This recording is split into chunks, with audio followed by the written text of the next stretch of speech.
অনেকে আমাকে প্রশ্ন করে, ম্যাডাম আমরা কি এডুকেশন আগে দিব না এক্সপিরিয়েন্স আগে দিব? এটা ডিপেন্ড করে আপনি কিসের জন্য অ্যাপ্লাই করছেন।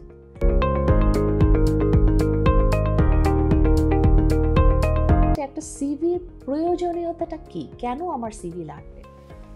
একটা CV is the first interaction between an potential employee and an employer.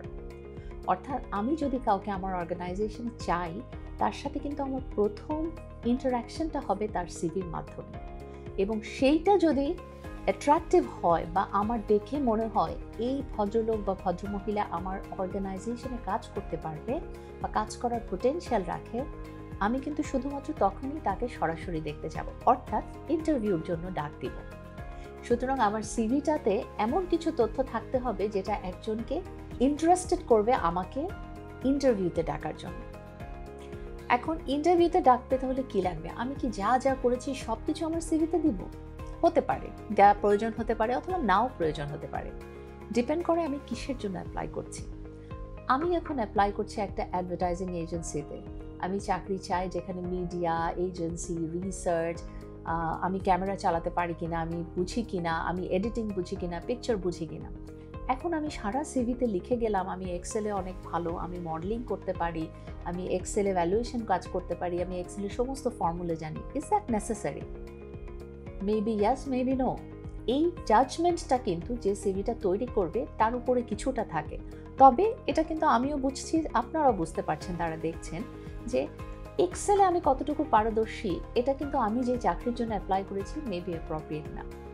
আমি অনেক সিভি পেয়ে থাকি যে সিভির ভিতরে যত কাজ করেছে সব দিয়ে দেয় ইন দি এক্সপেরিয়েন্স সেকশন। একটা সেকশন থাকে আমার জব এক্সপেরিয়েন্স, একেবারে ভলেন্টারি কাজ, ইন্টার্নশিপ থেকে শুরু করে যা যা করেছে ছোটোখাটো।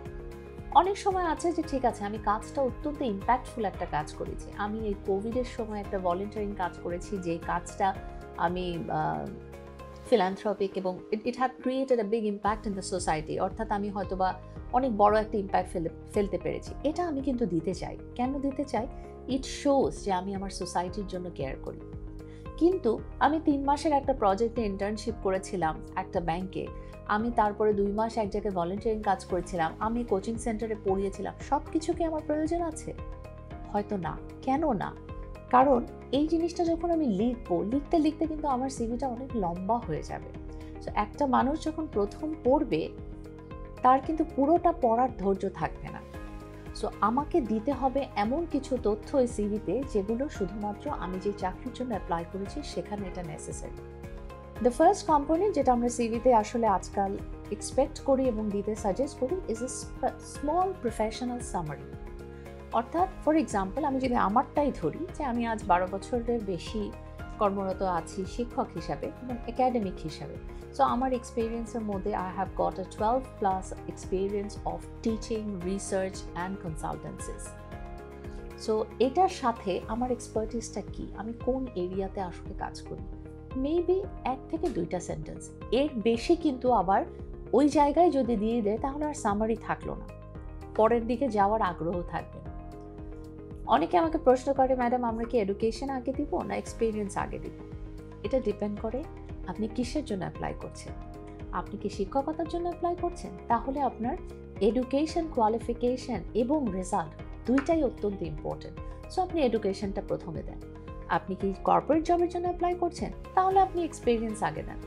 এখন আসেন ফ্রেশ গ্র্যাজুয়েট হলে তো মিস আমার এক্সপিরিয়েন্স নেই, ফাইন, স্টার্ট উইথ এডুকেশন।